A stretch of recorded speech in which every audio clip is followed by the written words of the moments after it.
याद एक हमारी आदत बन जाए, क्योंकि जो भी चीज आदत बन जाती है तो वो नेचुरल हो जाती है, होती है ना, और वो ऑटोमेटिक होती है, जिसको कहेंगे बाय डिफॉल्ट। तो याद की आदत के लिए क्या तरीका हो सकता है? याद की आदत जितना, मतलब एक तो होता है लक्ष्य, लेकिन एक जो अंदर के स्नेह से जो याद होती है ना, वो ऑटोमेटिक होती है। वो उसके लिए लक्ष्य की जरूरत नहीं होती कि मुझे पोते को याद करना है, मुझे बेटे को याद करना है। जहाँ तो बाबा को जब तक संबंध के कोई भी संबंध हो या एक बहुत नजदीक वाली फीलिंग बाबा के लिए, तब तक याद ऑटोमेटिक। यही तरीका है नजदीक की फीलिंग बाबा के साथ। आज बाबा फोकस करा रहे याद पर। 29:3। मीठे बच्चे, तुम्हारी याद अनकॉमन है। जिससे तुम इन आंखों से देखते नहीं, उसे याद करते, और उसकी याद से तुम्हारे विक्रम विनाश होते हैं, हो जाते हैं। उसकी याद से तुम्हारे विक्रम विनाश हो जाते हैं। अच्छा, प्रश्न है, किस एक आदत का त्याग करो तो सब गुण स्वतः आते जाएंगे? किस एक आदत का त्याग करो तो सब गुण स्वतः आते जाएंगे? एक बेसिक आदत का त्याग करो तो सब गुण ऑटोमेटिक। कौन सी वो बेसिक आदत जो बाबा बहुत बार कॉमनली बोलते हैं? कौन सी होगी? हाँ, बीती पे बिंदी। अच्छा, बाकी गुण स्वतः आते जाएंगे। बाकी गुण स्वतः आते जाएंगे। कॉमन जो फाउंडेशन है विकार, देह अभिमान। आधा कल्प से देह अभिमान में आने की आदत जो पक्की हो गई है, अब इस आदत का त्याग करो। शिव बाबा जो मोस्ट बिलवेड है, उसे याद करो। कोई भी देहधारी की याद न रहे तो सब क्वालिफिकेशन आ जाएगी, डिफेक्ट निकल जाएंगे। सब क्वालिफिकेशन आ जाएगी और डिफेक्ट निकल जाएंगे। आत्मा पवित्रता का सागर बन जाएगी।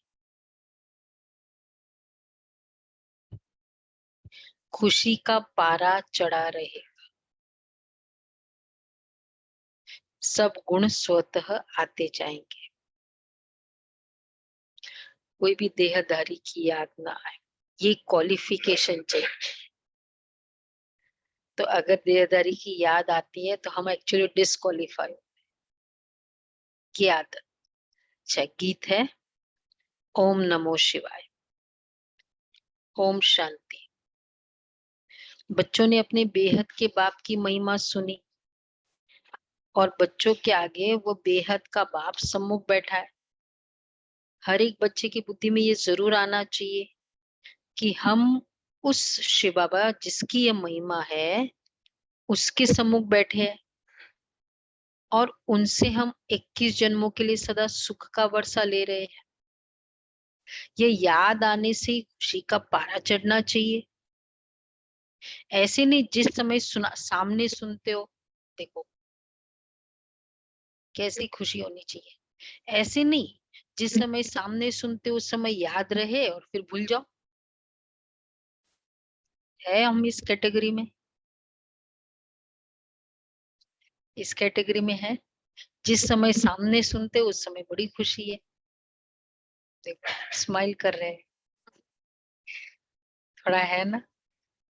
फिर लगता है क्या है, प्रैक्टिकल वर्ल्ड ना बहुत डिफरेंट है, ये सब नहीं चलता है प्रैक्टिकल, बल्कि ये ही चल सकता है और कोई चल ही नहीं सकता है ना।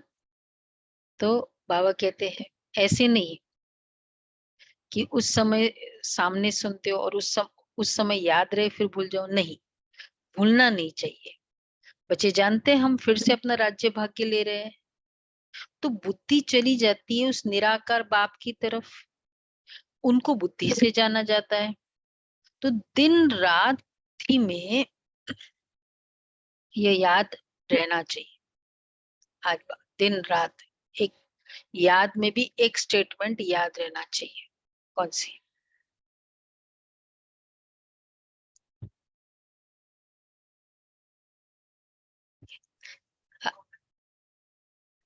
हाँ, जो दिखते नहीं है उसको याद कर।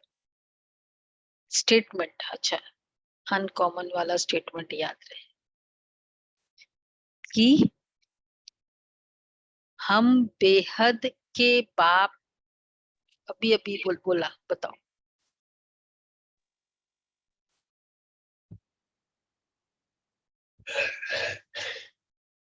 अभी अभी बोला था, दो दो स्टेटमेंट पहले।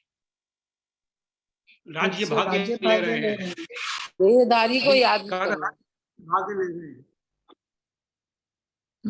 दो स्टेटमेंट पहले बोला था। बाबा ने कहा था कि हम जन्म का हम वर्षा बेहद, और हाँ, हम बेहद के बाप से 21 जन्म का वर्षा ले रहे। ये याद रहो, ये याद रहे।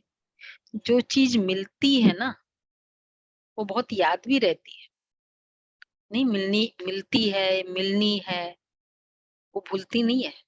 इनफैक्ट मिलने वाली चीज तो आपको कहे कि कल आपको ज्योतिषी कह दे, कल आप जो भी इतना इन्वेस्ट करोगे आपको उससे 1 CR मिलने वाला है, क्या हो जाएगा? भूल नहीं पाते। मिलने वाली चीज भूलती नहीं है, मिली हुई चीज तो फिर भी भूल जाएगी। तो बाबा ने अच्छा संगम युग में हमको 21 जन्म का वर्षा है मिलने वाली चीज। निश्चय तो पक्का होता ही है, लौकिक माँ बाप में से लौकिक माँ बाप में निश्चय बैठा। अच्छा, फिर उनमें संशय थोड़ी हो सकता है। एक बार निश्चय हुआ लौकिक माँ बाप, ये मेरे माँ बाप है, उनसे मुझे मिलना है, तो फिर संशय होता है कि पता नहीं मिलेगा नहीं मिलेगा ये प्रॉपर्टी। क्यों? क्यों नहीं संशय हुआ? क्योंकि बाय लीगल है, बाय डिफॉल्ट है। तो हम कल्प कल्प उस बाप से वर्षा पाते हैं, बुद्धि में याद आता है, बाप बाबा आप द्वारा हमको फिर से राजाई मिल रही है, हम हकदार है। जबकि हकदार है तो जरूर बाप को याद करना होगा। लौकिक बाप से वर्षा लेते हैं वो तो बहुत याद पड़ जाता है।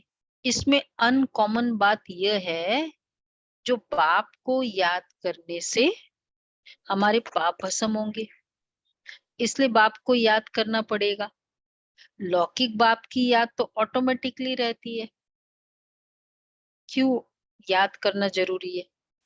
और वो भी पाप भस्म होने के लिए कौन सी याद है? आत्मा समझ परमात्मा को याद करना। केवल याद करने से नहीं, मैं समझ रही हूँ अपनी देहदारी का स्टेटस है और भगवान को याद कर रही हूँ, इसलिए तो अभी तक दुनिया में पाप भस्म नहीं हुए। बेशक निराकार को भी याद किया, पर उसके इक्वेशन ये है ना, करंट पास ही नहीं होगा ना बराबर निकल, मतलब उसके लिए कोई ये नहीं है कि भाई इस भगवान को नहीं याद किया उस, लेकिन वो पास ही नहीं होगा करंट। लौकिक बाप की याद तो ऑटोमेटिकली रहती है। अच्छा, बच्चा पैदा होता है, मम्मा बाबा कहता रहता है, तो इसमें अनकॉमन बात यह है कि जो बाप को याद करने से हमारे पाप भस्म होंगे। बट यह बाप इन आंखों से दिखाई नहीं पड़ता, फिर कैसे याद करे? जो दिखाई नहीं पड़ता उसको कैसे याद करे?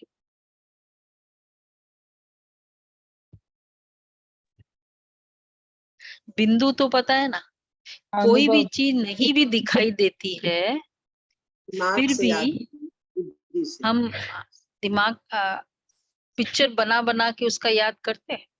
कन्या को अगर नहीं पता होता है, पहले जमाने में होता है ना, तो उस तरह का पिक्चर बनाती है ना, उस आत्मा का, देहधारी का, याद करती है। फिर हमें ये कितनी भी तो सारी पता चीजें है, हमने देखा नहीं है। ये भी तो पता है ना कि वो कहाँ रहता है। बाबा ने वो भी तो हाँ, बताया। फिगर भी है, कहाँ रहता है वो भी पता है, और ऊपर से क्लियर पिक्चर है, फिर तो और इजी हो जाएगा। तो बुद्धि से याद करना है। ये बाप इन आंखों से दिखाई नहीं पड़ता है। हम शिव बाबा की ब्रह्मा द्वारा संतान बने हैं और 21 जन्मों का वर्षा पाने के लिए श्रीमत पर पुरुषार्थ करते हैं। इसमें पहले पहले मुख्य है पवित्रता। जितना याद करेंगे उतनी पवित्र होती जाएगी। ऐसे नहीं समझना हम तो बच्चे हैं ही, बाप को याद ही नहीं करेंगे तो विक्रम विनाश नहीं होंगे। बहुत बच्चे समझते हैं हम तो बच्चे हैं और बाप को याद ही नहीं करते। ये तो है कि मैं बाबा का बच्चा हूँ, पर फिर भी याद क्यों जरूरी है? विक्रम विनाश करना ना।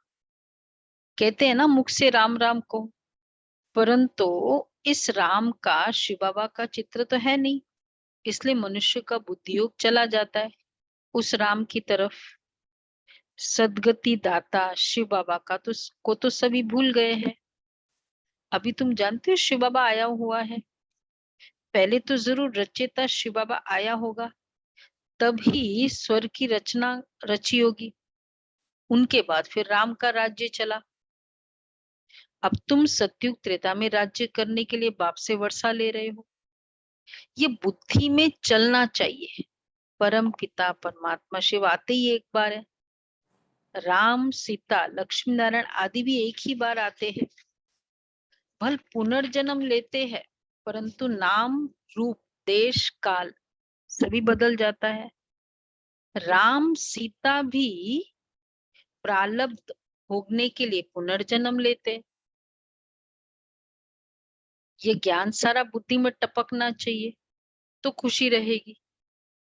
कोई को भी समझाना बहुत सहज है।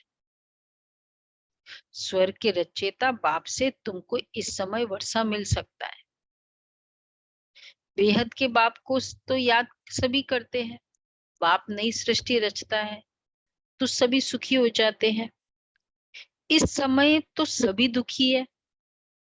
ये ड्रामा ही सुख दुख का बना हुआ है। कल क्या था? सुख दुख के कनेक्शन में बहुत सारी बातें थी ना। कल ये दुख कल धाम की है, मुरली दुख धाम, ये दुख दुख धाम धाम में में सुख दुख सदा केवल एक बाबा ही दे सकते हैं। दुख धाम, सुख धाम दुख धाम। ये दुख धाम है, दुख धाम है। कितना बाबा ने फोकस किया, तो इसलिए बाबा कह रहे हैं कि ये तो दुख धाम है। इस समय तो सभी दुखी है। ये ड्रामा की सुख दुख का खेल बना हुआ है। अच्छा, सुख में कौन राज्य करते हैं? लक्ष्मी नारायण, फिर त्रेता में राम सीता। तुम जानते हो इतने वर्ष इस घराने का राज्य चलता है। क्रिश्चियन समझेंगे हमारी क्राइस्ट ने राजाई रची। फिर Edward the first, Edward the second राज्य करते आए। पास्ट होता जाता है ना। भारतवासी को तो कुछ भी पता नहीं है। तुम बच्चे जानते हो सतयुग में लक्ष्मी नारायण का राज्य था, जिसको ही हेवन स्वर्ग कहा जाता है, जो बापी स्थापन करते हैं। अच्छा, पति दुनिया में आए तब तो पावन बनाए। अगर उसको स्वर्ग स्थापन भी करना है, कब स्थापन करे उसको? अब जैसे नया नया मकान लेना है, उसके लिए जस्टिफाई होना चाहिए ना। अब जैसे जब तक हमको इस मकान में अलाउ कर रहे थे तो हम सोच रहे चलो कोई प्रॉब्लम नहीं, बैठे रहो। तो जब वो डिस अलाउ करते हैं तब व्यक्ति सोचता है ना कि नहीं, नया चाहिए। ऐसे ही करते हैं ना, तो तब बुद्धि भी चलती है, नहीं तो तब तक कंफर्ट बना रहता है। या दूसरा तो है कि इतना वो जर्जरी भूत हो जाए, रहने लायक ही न हो, तो व्यक्ति सोचता है तो नया मकान बनाने के लिए, नई दुनिया बनाने के लिए भगवान को भी तो इसकी पुरानापन को जस्टिफाई करना होगा, मतलब इसलिए वो अति में जाना होगा। तो ये बाबा कह रहे हैं, तो पति दुनिया में आए तब तो पावन बनाए, ये याद रहना चाहिए। हम उस बाप से बेहद का वर्षा ले रहे श्रीमत पर और धारणा कर रहे, ये भूलना नहीं चाहिए। बरोबर शिव बाबा कल पहले भी आया था, जिसका यादगार भी है, अब वो फिर से आया हुआ है। पहले आते हैं निराकार शिव बाबा, वो आकर तुमको देवी देवता बनाते हैं। सत्युग में लक्ष्मी नारायण प्रैक्टिकल में राज्य करेंगे, फिर भक्ति मार्ग में पुजारी बन चित्र आदि बनाएंगे। लक्ष्मी नारायण का इस समय कोई एक्यूरेट चित्र तो है नहीं, फिर प्रैक्टिकल में आएंगे। अब शिव बाबा तुमको प्रैक्टिकल में पढ़ा रहे हैं। जो सत्युग में राज्य करेंगे वो अभी नहीं आ सकते। देखो कितना एक्यूरेट है। अभी शिव बाबा आ सकते, सत्युग में शिव बाबा नहीं आ सकते, सत्युग में लक्ष्मी नारायण आ सकते। इतना एक्यूरेट ड्रामा, अगर सोचो ना इस ड्रामा को। अभी जो राज्य कर रहे हैं बड़े, और न परमात्मा को याद करते एक्यूरेटली ना कुछ, वो फिर सत्युग में बिल्कुल नहीं आ सकते। सबको जस्टिफाई किया ना बाबा ने।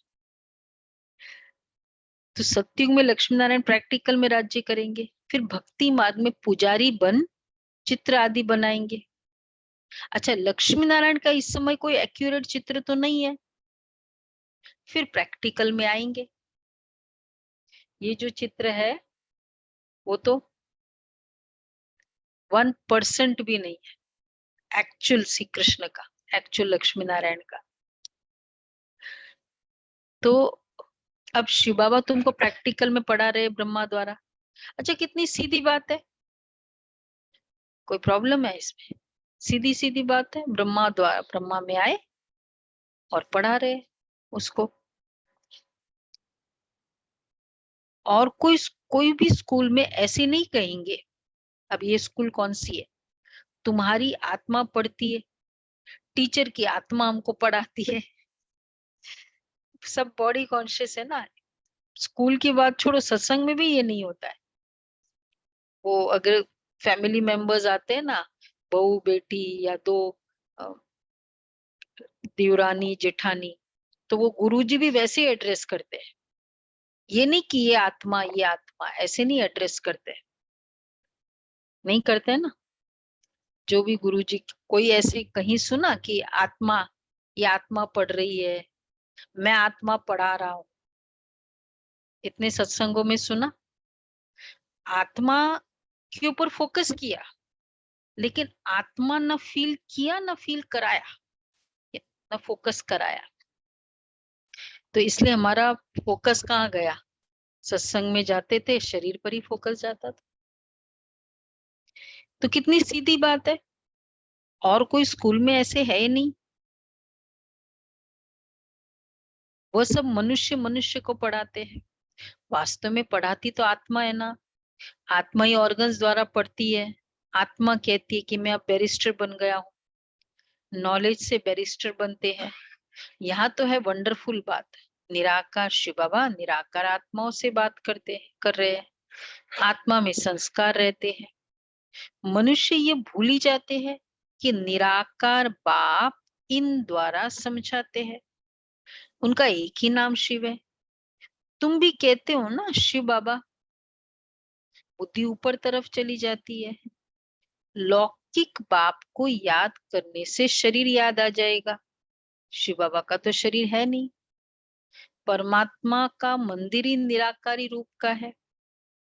आकारी देवताएं है, साकारी मनुष्य, वो है ही निराकार शिव। तुम्हारी आत्मा नॉलेजफुल बन रही है। बाप कहते मैं निराकार हूँ, मेरे में सृष्टि के आदि मध्य अंत का नॉलेज है। मैं तुमको पढ़ाता हूँ इस मुख द्वारा। अच्छा, तुम भी मेरे समान नॉलेजफुल बन जाओ,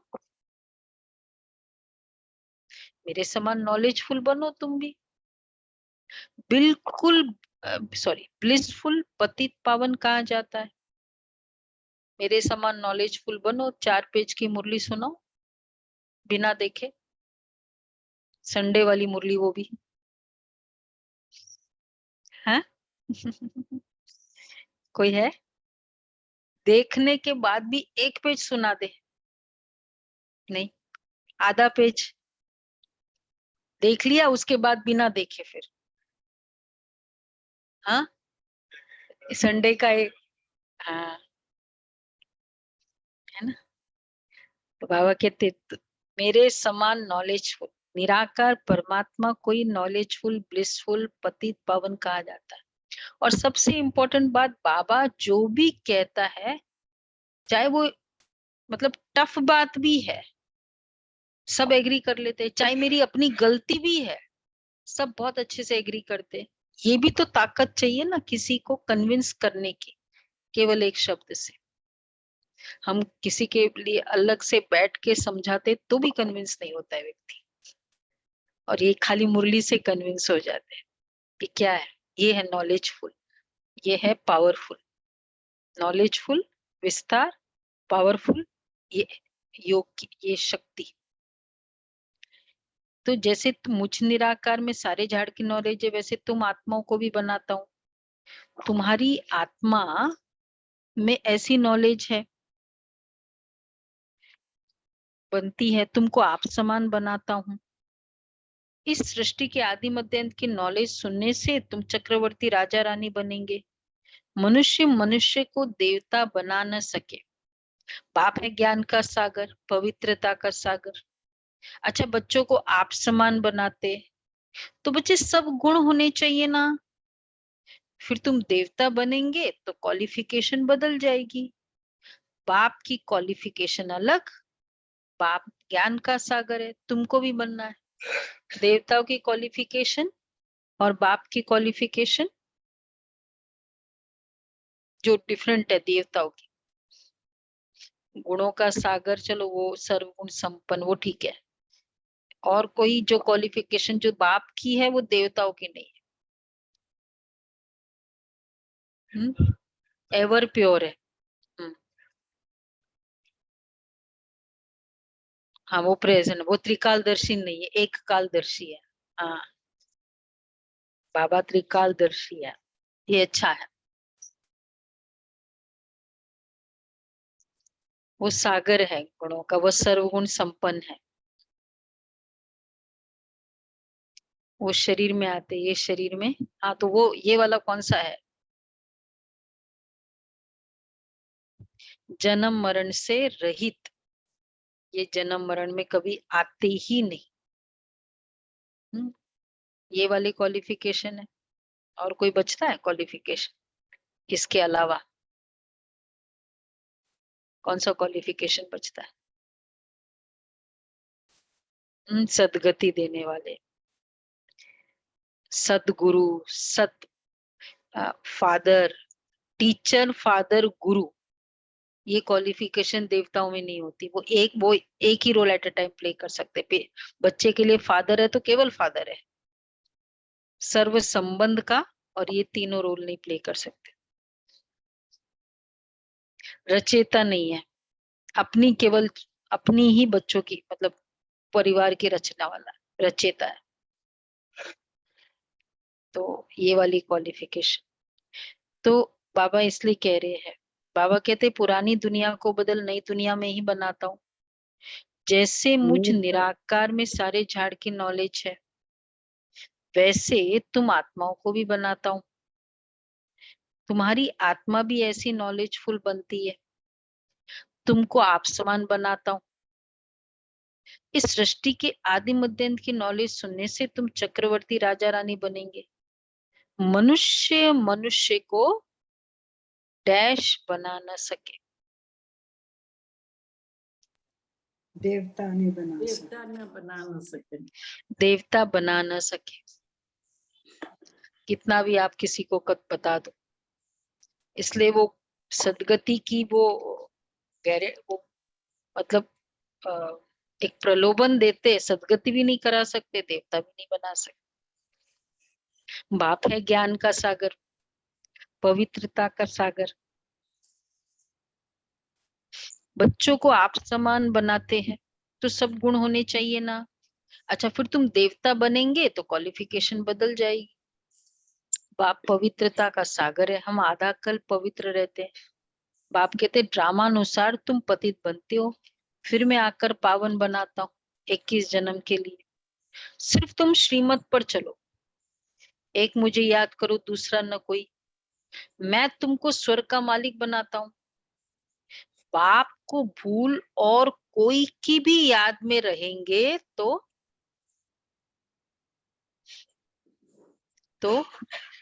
विकर्म डिफेक्टेड हो जाएंगे, विकर्म विनाश नहीं होंगे। डिफेक्टेड हो जाएंगे, डिफेक्ट। डिफेक्ट। और किसकी याद में? कोई भी अच्छी न्यूज आती है, तुमको ना प्रमोशन मिली, बस आज डिक्लेयर हुआ, या आज डिक्लेयर हुआ, ये अवार्ड मिला, अचीवमेंट आई, पहला संकल्प किसके लिए जाता है?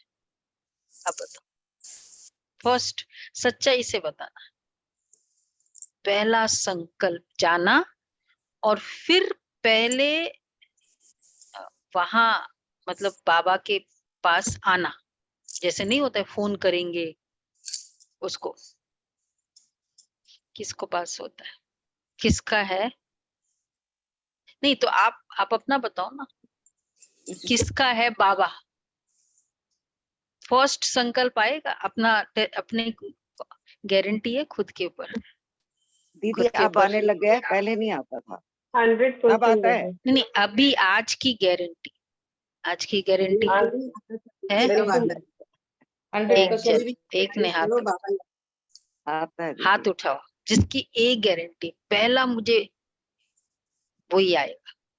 भैया और अगर पहला इस तरह का दुख आता है तो भी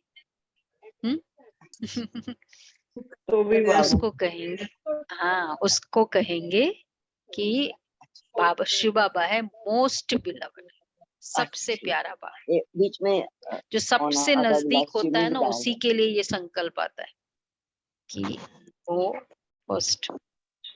तो बाबा कहते हैं तुम्हारा नाम भी गाया हुआ है वंदे मातरम, तुम्हारी आत्मा पवित्र बनती है, तुम पवित्र बन भारत को स्वर्ग बनाते हो, इसलिए तुम्हारा नाम बाला है शिव शक्ति पांडव सेना।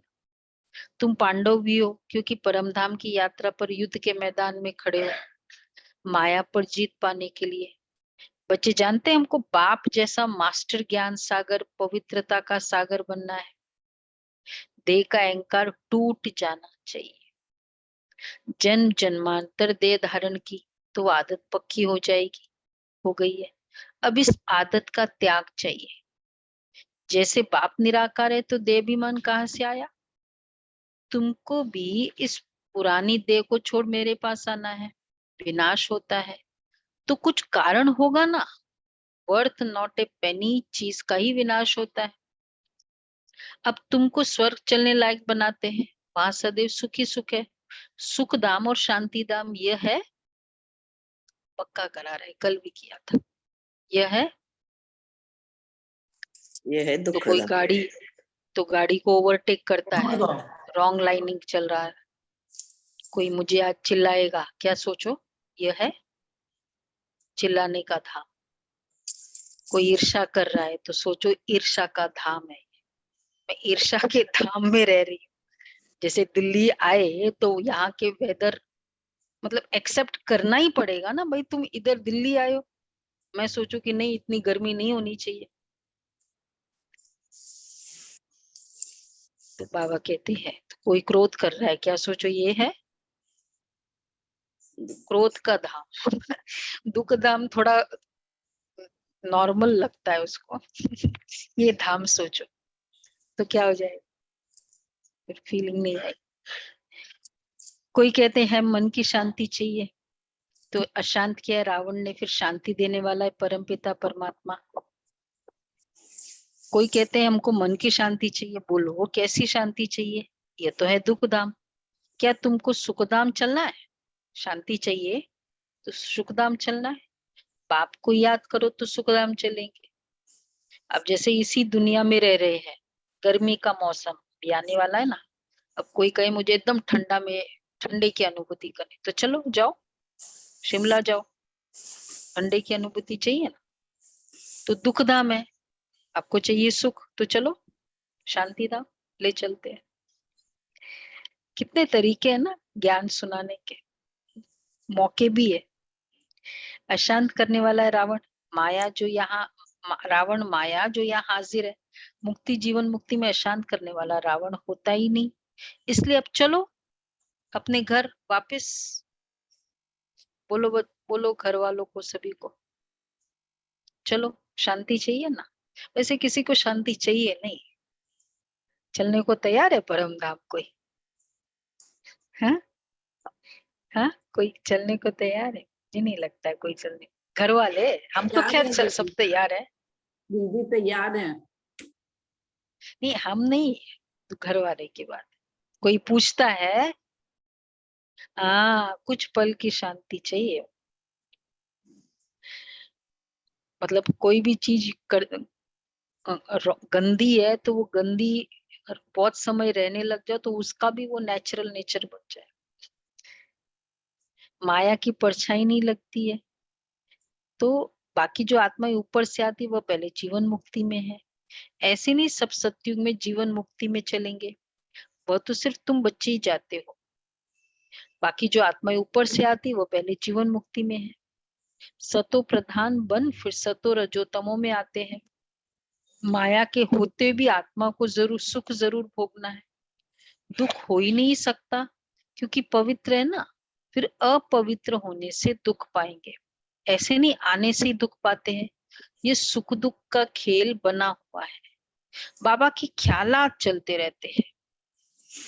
बाबा को मनुष्य को भीति देने के लिए बोर्ड लगाना चाहिए, बतलाने के लिए बोर्ड लगाना चाहिए। भीति मतलब उसको नॉलेज देने के लिए। सिर्फ चित्र देख मनुष्य मूझते हैं, अब बोर्ड लगाओ।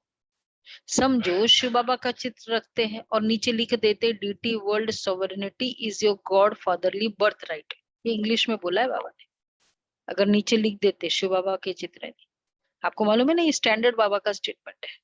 जो पहले के चित्रों में होता था आजकल नहीं करते, यही इंग्लिश में लिखा जाता था बाबा का। डीटी world sovereignty is your god fatherly birth right.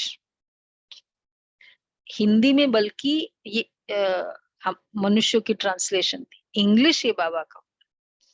पहले के पिक्चर में होता था, सब पिक्चर्स में, गुलाब भाई को याद होगा, सारे पिक्चर्स में होते थे बाबा ये, मतलब जो भी इस तरह के ना सत्यु के पिक्चर्स होते हैं उसमें लिखा।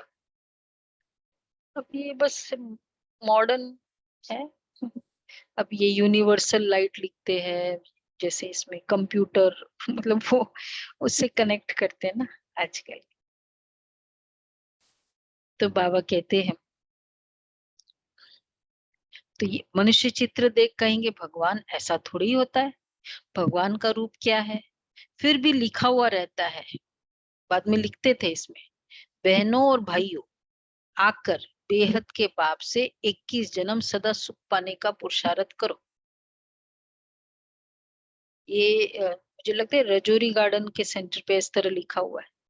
ऐसे बाहर कई ऐसे पुराने सेंटर्स है ना जो वहाँ प्रजापिता ब्रह्मा कुमारी इसका बोर्ड है और फिर नीचे इस तरह लिखा जाता है, लिख लेते बहनों और भाइयों, क्योंकि बाबा कहते थे वैसे कि वैसे लिखते थे।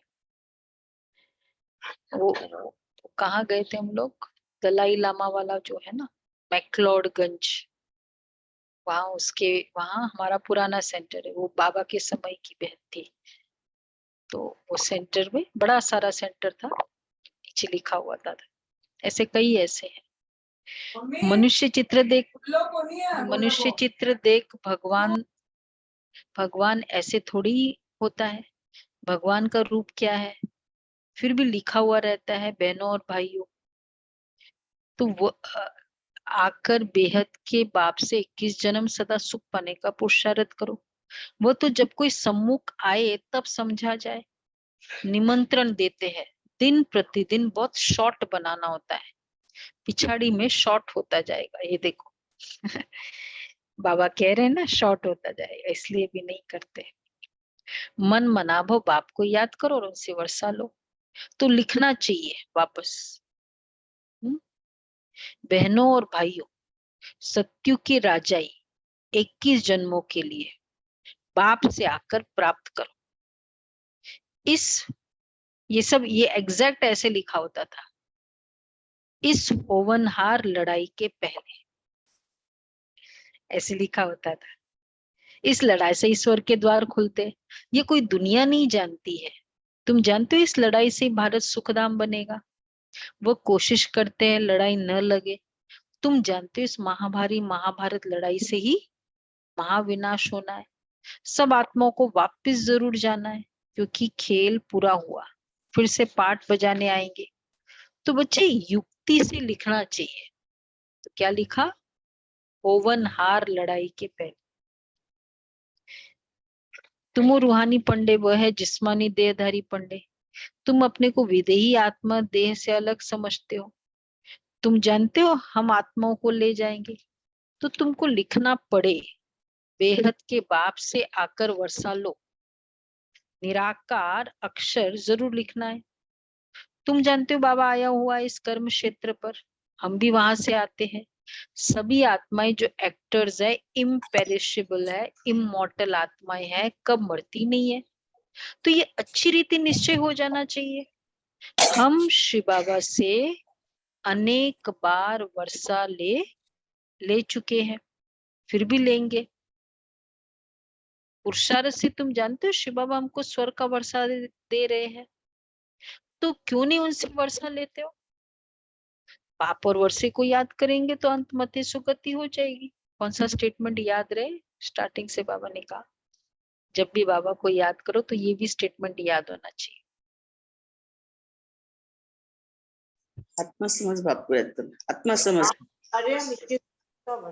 21 जन्मों का वर्षा मिलनी वाली जो चीज है ना, वो थोड़ा ऐसे समझो, 21 जन्म का वर्षा मिल रहा।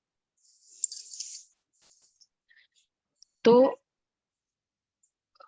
हम शिव बाबा से अनेक बार वर्षा ले चुके, फिर भी लेंगे। तो बाप और वर्षे को याद करो तो अंतमते सो गति हो जाएगी। बाकी सिर्फ राम राम कहने से मुक्ति थोड़ी हो जाएगी। अच्छा, अखबार में डालते हैं फलाना स्वर्गवासी हुआ। अच्छा, उनसे पूछना चाहिए स्वर्ग किसको कहते हो? ये तो नरक है। तो पुनर्जन्म भी तो नरक में लेंगे। स्वर्ग है तो पुनर्जन्म भी स्वर्ग में लेंगे। अच्छा, अगर कोई शरीर छोड़ नरक से स्वर्ग गया तो वहां तो उनको बहुत वैभव मिलेंगे। अच्छा, ये स्वर्गवासी हो रहा है तो यहाँ से आप विदेश यूएस भेजते हो बच्चे को, तो अच्छे के लिए, मतलब गर्व की बात है ना, जो अच्छी चीज अच्छी जगह जाती है, इससे तो अच्छा है। कितने सारे, एक तो सर्वव्यापी नहीं है, उसके लॉजिकल स्टेटमेंट्स है।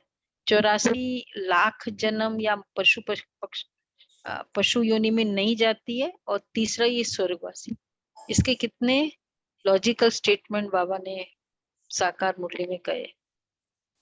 तो ये करो। तो उनसे पूछना चाहिए स्वर्ग किसको कहते हो। तो फिर अगर कोई शरीर छोड़ नरक में स्वर्ग गया तो वहां उनको बहुत वैभव मिलेंगे। फिर नरक के वैभव खिलाने उनको स्वर्ग से नरक में क्यों बुलाते हो? यहाँ का इससे तो अच्छा है भोग लगाए। वो तो फिर भी चलो, वो आत्मा को भगवान खिलाना होता है, भगवान बाबा बाबा खाते हैं, वो तो फिर भी ठीक है। यहाँ का भोजन क्यों करते हो? क्योंकि यहाँ के ब्राह्मणों को खिलाना मतलब हम सोचते हैं उस आत्मा को खिलाना, यही है ना बिलीफ। इसलिए यहाँ के ब्राह्मणों को खिलाते हैं। तो फायदा क्या? यहाँ का भोजन क्यों खिलाओ? वहां का भोजन खिलाओ ना, जो उनको मिल रहा है उससे अच्छा खिलाओ ना। तो उनको नरक का भोजन खिलाएंगे तो ऐसी बुद्धि हो जाएगी फिर। तो इसलिए कितना अच्छा है हमारे बाबा के यहाँ कंसेप्ट। कुछ भी होता है ऐसे भोग लगाए तो आत्मा को वो भोजन खिलाओ। उनको जैसा वैसा मन हो जाएगा। देखो बाबा कह रहे हैं, अगर उनको नरक का भोजन खिलाएंगे, वो बेचारा स्वर्ग में बैठा है, नरक का भोजन खिलाएंगे जैसा न वैसा मन हो जाएगा। स्वर्ग में तो दूध घी की नदियां बहती है, तुम तो घासलेट का खाना खिलाएंगे। श्रीनाथ द्वारे में अच्छे घी का भोग लगता है, क्योंकि वहां राधे कृष्ण का चित्र है, तो उन्हों की याद में भोग भी अच्छे अच्छे वैभव बनाकर लगाते। बाबा वल्लभाचारी थे, पुष्टि मार्ग साकार में बाबा, इसलिए बाबा ने अपने बच्चों का नाम भी क्या रखा था? कृष्ण, बड़े बेटे का नाम, छोटे का नारायण। पुष्टि मार्ग के थे, सिर्फ श्री कृष्ण को मान, जो पुष्टि मार्ग वाले होते केवल श्री कृष्ण को, और कोई नहीं, कोई दूसरे को नहीं मानते। तो वहां वैभव ही नहीं चढ़ाते। बाप समझाते तो बहुत अच्छा है, परंतु धारणा नंबरवार होती है। ये भी ड्रामा में नोंद है। ड्रामा अनुसार नौकर चाकर भी बनने हैं। थर्ड क्लास टिकट भी कोई तो जरूर लेंगे ना। फर्स्ट क्लास है सूर्यवंशी राजधानी, सेकंड क्लास है चंद्रवंशी राजधानी, और थर्ड क्लास है प्रजा। उनमें भी नंबरवार है। अब जिसको जो टिकट चाहिए वो लेवे। दादी जान की हमेशा बहुत बीमार रहती थी पहले से, मतलब इवन यज्ञ में जब थी तब भी, मधुबन आया ना यज्ञ तब भी, तो एक बार बाबा को कहा, बाबा मैं तो बहुत बीमार रहती हूँ, मैं क्या, मैं कुछ भी सेवा नहीं कर सकती। तो बाबा ने दृष्टि दी, वरदान दिया, बच्चे तुम्हारे द्वारा बहुत सेवा। तो फिर थोड़े दिनों में बाबा दादी का गॉड फादर, मतलब जो सिंध हैदराबाद में जब दादी को एक जैसे होते हैं ना गोद ले लेते हैं, तो उनका एक ऐसा था जीवत राम, मतलब गॉड फादर, फादर की तरह। तो वो दादी से फोन किया कि मैं आ रहा हूँ नीचे। तो नीचे से फिर मिलने आए दादी। तो दादी ने, बीमार तो थी, चलो आया, तो उनको उनको बहुत भावना थी, प्यार था दादी के लिए, बच्चे की तरह पाला था। तो फिर दादी ने बहुत अच्छे से उसकी सेवा की, और सेवा की तो बहुत खुश हो गया। फिर वो 13 रुपए उन दिनों दिया, बेगरी पार्ट चल रहा था। तो दादी को बहुत खुशी, मैं कुछ सेवा किया।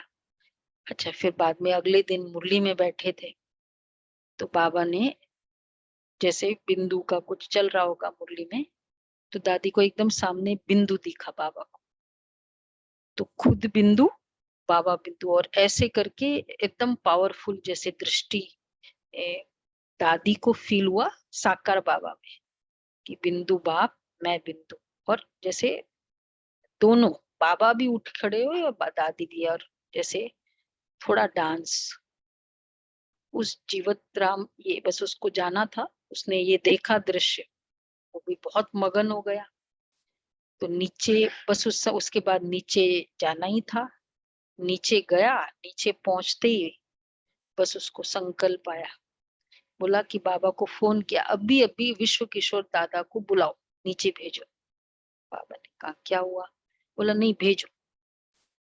तो आया, विश्व किशोर दादा नीचे आए, और लिखा पढ़ी पूरी की उन्होंने, अपने जितने भी शेयर्स थे सारा यज्ञ में कर दिया।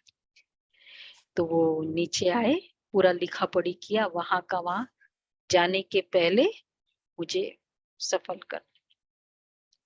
तो देखो बाबा सच्चे दिल से, अगर हम कहते हैं ना, बाबा, दादी ने 2 दिन पहले बाबा को कहा कि मेरे से सेवा नहीं होती।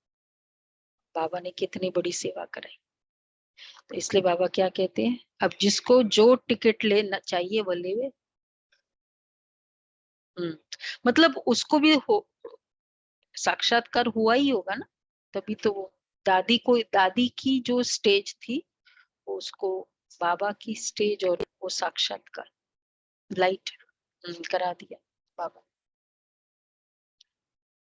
अच्छा, मीठे मीठे सिके लदे बच्चों प्रति माता पिता बाप दादा का याद प्यार, गुड मॉर्निंग। रूहानी बाप की हम रूहानी बच्चों की रूहानी माता पिता बाप दादा शुक्रिया नमस्ते थैंक यू बाबा वाह हाँ बाबा वाह शुक्रिया बाबा शुक्रिया। धारणा के लिए सार है पाप समान ज्ञान का सागर, पवित्रता का सागर बनना है।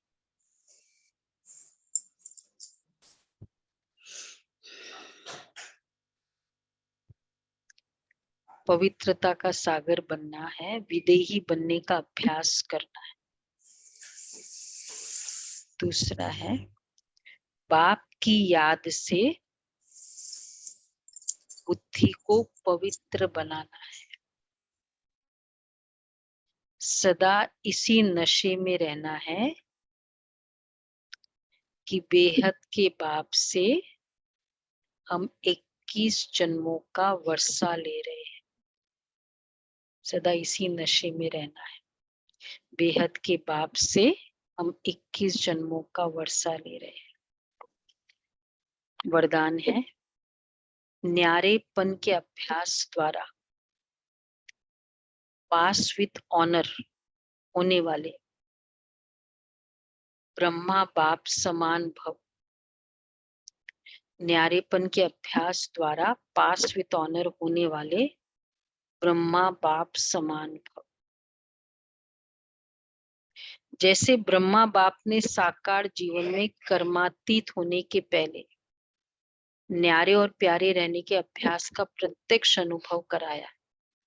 सेवा व कोई कर्म छोड़ा नहीं, लेकिन न्यारे होकर सेवा की। ये न्यारापन हर कर्म में सफलता सहज अनुभव कराता है। तो सेवा का विस्तार भल कितना भी बड़ा हो, लेकिन विस्तार में जाते सार की स्थिति का अभ्यास कम न हो, तब डबल लाइट बन कर्मातीत स्थिति को प्राप्त कर डबल ताजधारी ब्रह्मा बाप समान पास विद ऑनर। उसके लिए क्या चाहिए? न्यारा और प्यारापन। विस्तार में सार न भूले। कभी कभी बहुत सेवा का विस्तार होता है, हमारा योग ही पीछे हो जाता है। योग क्योंकि बहुत सेवा है, बहुत काम है, इसलिए बाबा कहते सार की स्थिति का अभ्यास करो।